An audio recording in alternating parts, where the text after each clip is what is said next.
El sistema nervioso es un conjunto de estructuras encargadas de dirigir, controlar y supervisar todas las actividades de nuestros órganos y nuestro organismo en general.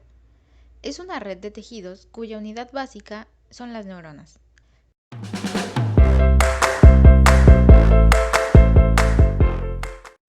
Cabe destacar que las neuronas son las células altamente especializadas en este sistema, cuya función principal es recibir, procesar y transmitir información a través de señales químicas y eléctricas. Están especializadas en la recepción de estímulos y conducción de impulsos nerviosos entre ellas mediante conexiones llamadas sinapsis. Cuenta con tres partes principales en su estructura: soma, dendritas y axón. El soma constituye el centro de la neurona y aquí se lleva a cabo la actividad metabólica de esta. Las dendritas son numerosas prolongaciones en forma de ramas de pequeño tamaño que nacen del cuerpo de la neurona. El axón está encargada de transportar el potencial de acción desde el cuerpo celular hacia otra neurona.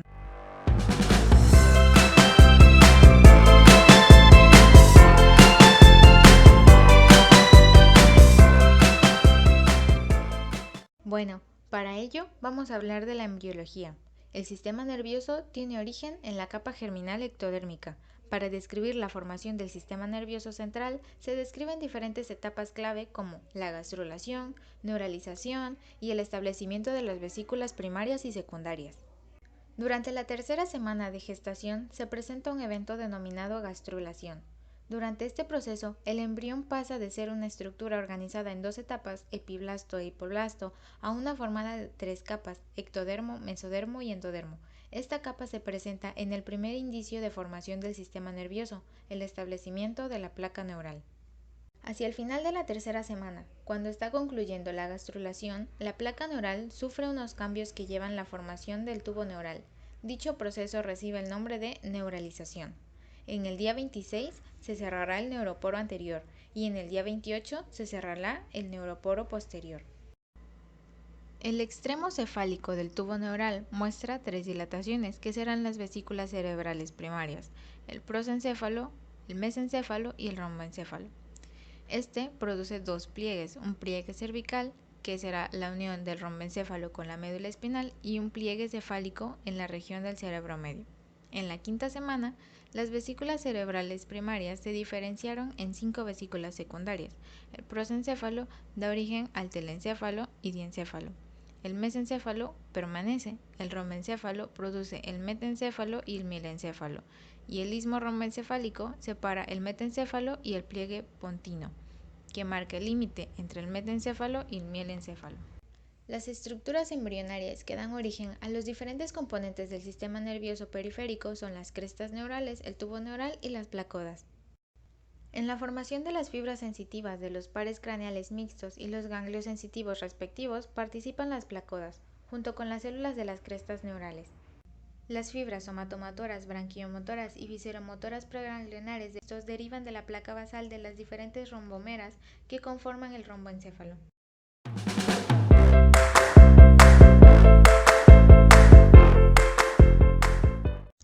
Ahora sí, a más detalle, describiremos estas dos grandes subsistemas, comenzando por el sistema nervioso central, que se compone de encéfalo y médula espinal. Dentro del encéfalo hay una gran cantidad de estructuras trabajando conjuntamente. Son un total de 3: el cerebro, el tronco encefálico y el cerebelo. El cerebro está compuesto por los hemisferios derecho e izquierdo. Del lado izquierdo, por ejemplo, cumple con funciones como el lenguaje escrito, el lenguaje hablado, el razonamiento, el cálculo matemático, etc. Del hemisferio del lado derecho se cumplen funciones que tienen relación con la creatividad y los sentimientos, como por ejemplo el sentido musical. Además de los dos hemisferios, el cerebro también se divide en lóbulos. Tenemos 4: el frontal, el parietal, el occipital y el temporal.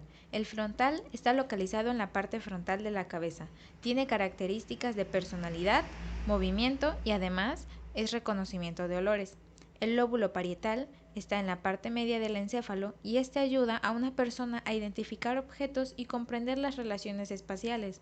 El lóbulo occipital, situado en la parte posterior del encéfalo, está involucrado con la visión, y el lóbulo temporal, a los lados del encéfalo, están involucrados en la memoria, habla, ritmo musical y algún grado de reconocimiento de olor. Asimismo, el cerebro está seccionado en áreas que son zonas del cerebro que sirven para realizar actividades específicas, las cuales son campo de ojos, donde se controlan los movimientos de tus ojos y ayuda a tu cerebro a registrar información de manera rápida.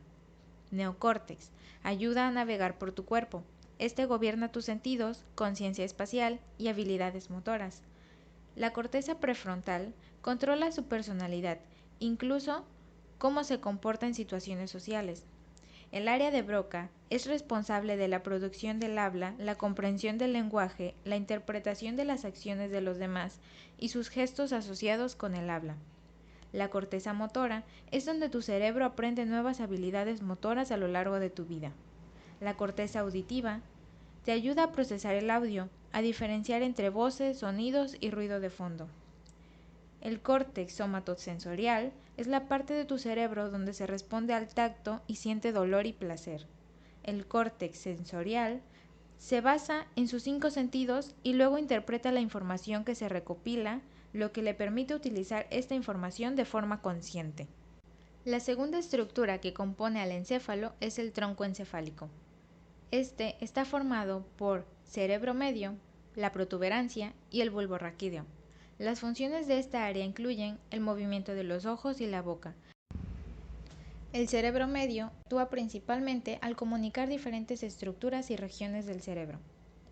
La protuberancia es la parte profunda del encéfalo y localizada en el tronco encefálico. Contiene muchas de las áreas de control para los movimientos de los ojos y el rostro. El bulbo raquídeo contiene centros de control importantes para el corazón y los pulmones. La tercera estructura por la que se compone el encéfalo es el cerebelo. Este está localizado en la parte posterior de la cabeza y tiene como función principal coordinar los movimientos de los músculos involuntarios y mantener la postura, el balance y el equilibrio. La médula espinal es un largo cordón blanquecino localizado en el canal vertebral y es la encargada de transmitir impulsos nerviosos a los 31 pares de nervios raquídeos, comunicando el encéfalo con el resto del cuerpo. Estos 31 pares de nervios se dividen en 4 áreas. Área cervical, con un total de 8 nervios que se ubican al principio de la médula espinal. Área dorsal, ubicada en la zona posterior del tórax y que consta con 12 pares de nervios. Área lumbar, son 5 pares de nervios que se ubican en el área del vientre. Y área sacro, que cuenta con un total de 5 pares de nervios dispuestos bilateralmente. Internamente, la médula espinal está principalmente constituida por regiones de sustancia blanca y regiones de sustancia gris. La sustancia gris está compuesta principalmente por cuerpos neuronales y células de sostén. Esta comisura gris queda dividida en una parte posterior y una anterior, y cuyos principales componentes son el asta dorsal, asta intermedio lateral, el asta ventral y la zona intermedia. La sustancia blanca rodea la sustancia gris y está formada principalmente de fascículos o haces de fibras, viniendo a ser los axones que transportan la información. Asimismo, en la médula espinal tenemos raíces nerviosas espinales, que son los haces de fibras que salen de la médula espinal. Para cada segmento espinal hay 4 raíces nerviosas, 2 en el frente, que son ventrales, y 2 detrás, que son dorsales. Las raíces ventrales, una derecha y una izquierda, es decir, una a cada lado de la columna vertebral, contienen los nervios que controlan el movimiento del cuerpo. Los nervios y las raíces nerviosas ventrales se llaman neuronas motoras. Las raíces dorsales, en la parte posterior, los nervios, de nuevo uno a la derecha y uno a la izquierda, transportan información sensorial del cuerpo a la médula espinal o al cerebro y se denominan neuronas sensoriales. Habíamos mencionado, el sistema nervioso se divide en sistema nervioso central y en sistema nervioso periférico. Ahora es turno de hablar del sistema nervioso periférico, dentro del cual se incluyen todos los tejidos nerviosos que están fuera del sistema nervioso central, como lo son los nervios y ganglios nerviosos agrupados en 2 grupos, sistema nervioso somático y sistema nervioso autónomo. El sistema nervioso somático está formado por neuronas sensitivas que llevan información desde los receptores sensoriales ubicados en la cabeza, superficie corporal y las extremidades hasta el sistema nervioso central, por ejemplo, sensaciones de dolor, y por axones que conducen impulsos a los músculos, permitiéndonos movernos de manera voluntaria, por ejemplo, el saludar o el escribir. A diferencia del sistema nervioso autónomo, este controla acciones involuntarias. Transmite impulsos nerviosos desde el sistema nervioso central hasta la periferia, estimulando los órganos periféricos, por ejemplo, la respiración, la frecuencia cardíaca y el parpadeo. Asimismo, el sistema nervioso autónomo se subdivide en sistema nervioso simpático y sistema nervioso parasimpático. El sistema nervioso simpático cuenta con la función de preparar al cuerpo para situaciones que requieren un estado de alerta o fuerza, activando emociones como la ira, la vergüenza y el temor. El sistema nervioso parasimpático se activa durante los estados de reposo, permitiendo al organismo ahorrar o recuperar energía. Como lo habíamos mencionado anteriormente, de cada segmento de la médula surgen un par de raíces posteriores o sensitivas y un par de raíces anteriores o motoras. Estas se unen lateralmente al nivel del foramen intervertebral para formar un nervio espinal mixto. Cada uno de estos inerva una franja de piel a lo que se le conoce como dermatoma.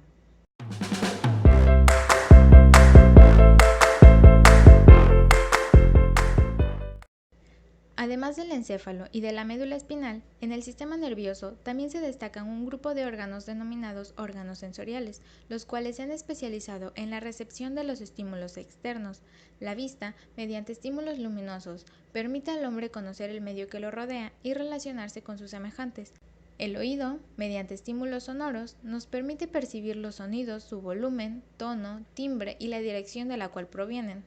El gusto, mediante estímulos químicos con el cual se perciben determinadas sustancias solubles en la saliva por medio de algunas de sus cualidades químicas y que le da la sensación de sabor. De igual manera, en el olfato, mediante estímulos químicos, se encarga de detectar y procesar los olores. Es un quimiorreceptor en el que actúan como estimulante las partículas aromáticas. La nariz humana distingue entre más de 10.000 aromas diferentes. Y por último, el tacto, mediante estímulos mecánicos. Es aquel que permite a los organismos recibir cualidades de los objetos y medios como la presión, la temperatura, la suavidad, etc. Abarcando otro tema de este increíble sistema, destacamos a los neurotransmisores, que son aquellas sustancias químicas generadas por el cuerpo que se encargan de emitir señales de una neurona a otra mediante la sinapsis. Ahora bien, existen varios tipos de neurotransmisores. Por ejemplo, la dopamina es uno de los neurotransmisores más populares y que está relacionado directamente con la sensación de bienestar, placer y relajación. La serotonina está implicada directamente en diversos procesos como la digestión, la regulación de los niveles de ansiedad y estrés, la regulación térmica corporal, el sueño, el apetito, el estado de ánimo y el deseo sexual. Otro, la noradrenalina, es conocido como la hormona del estrés. Se encarga de activar el sistema nervioso simpático y se asocia con la frecuencia cardíaca y ciertos procesos encargados de la atención y de la generación de una respuesta al estrés. Otro ejemplo, la adrenalina, se encarga de desarrollar mecanismos de supervivencia cuando nos encontramos en peligro real o incluso imaginario. Ya que repasamos este maravilloso sistema, ¿no te dan ganas de preservarlo? ¿De mantenerlo actuando debidamente correcto? Supongo que sí. No me puedo ir sin antes darte a conocer algunos consejos para mantener saludable este sistema. Primero, yo te diría, descansa adecuadamente y al menos duerme 8 horas diarias. 2. Aliméntate, pero aliméntate de manera saludable, con la máxima variedad de alimentos posibles y respetando tus horarios. 3. Haz ejercicio físico y mental. Y por último, ríe constantemente y sé feliz en la vida. Te platicaré acerca de cómo algunas drogas afectan nuestro sistema nervioso, iniciando por la LSD. Esta actúa sobre el cerebro y cambia su estado de ánimo, su comportamiento y la manera en la que se relaciona con el mundo a su alrededor. Otra droga, la cocaína, actúa bloqueando la eliminación de la dopamina de la sinapsis, lo que resulta una acumulación de dopamina y una amplificación de la señal de las neuronas receptoras. Esto es lo que causa la euforia que reportan los consumidores.